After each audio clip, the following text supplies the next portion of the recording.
Imagine this. Someone points a finger at you. They say you did something wrong. Maybe you didn't do it. Maybe you did, but the accusation hangs in the air. It's heavy. It's suffocating. Your stomach churns, your heart races, the world seems to tilt. Being accused, even falsely, is a deeply unsettling experience. It can shake you to your core. It makes you question yourself and your place in the world. The fear, the uncertainty, the shame, these emotions are real, regardless of innocence. An accusation is a powerful thing. It carries weight. It demands attention. It can shape perceptions, and sometimes it can do lasting damage. It can tarnish reputations. It can destroy relationships. It can even lead to real-world consequences like losing a job or facing legal trouble. The impact of an accusation can linger long after the initial shock wears off.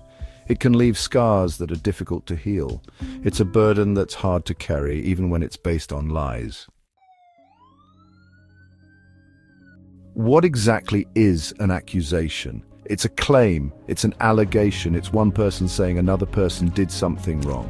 But here's the critical part. An accusation is not proof of guilt, it's not a verdict, it's simply a starting point. It's an allegation that needs to be investigated, it needs to be examined, and it needs to be proven or disproven based on evidence, not just words. The problem is, accusations often take on a life of their own. They spread like wildfire. They get repeated and amplified, especially in our hyper-connected world. And as they circulate, they can morph and distort. What started as a whisper can quickly become a roar. And in that roar, the presumption of innocence, a cornerstone of any just system, can get lost in the noise. There's a saying, where there's smoke, there's fire. This implies that there's always some truth to an accusation, that if someone is accused, they must have done something wrong. But this is a dangerous and misleading assumption. It feeds into a culture of suspicion and judgment. It allows us to bypass critical thinking and due process. It lets us jump to conclusions without waiting for the facts. The reality is, smoke can exist without fire. Accusations can be baseless. They can be motivated by malice, revenge, or simply a misunderstanding.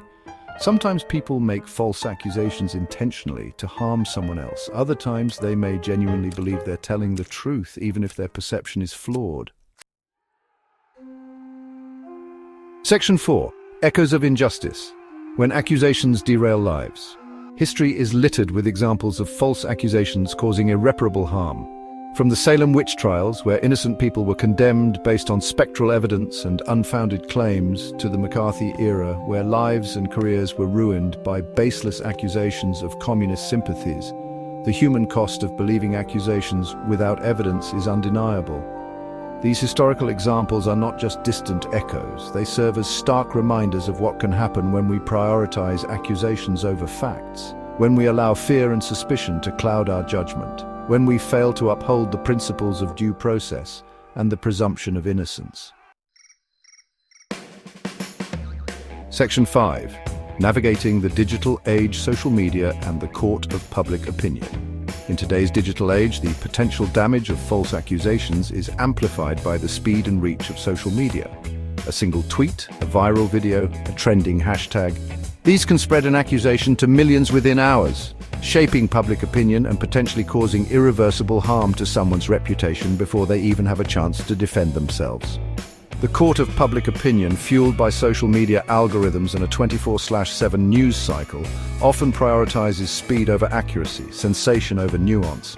This creates a breeding ground for misinformation and a fertile environment for false accusations to take root and flourish. Once an accusation gains traction online, it can be incredibly difficult to control the narrative, even when evidence emerges to disprove it.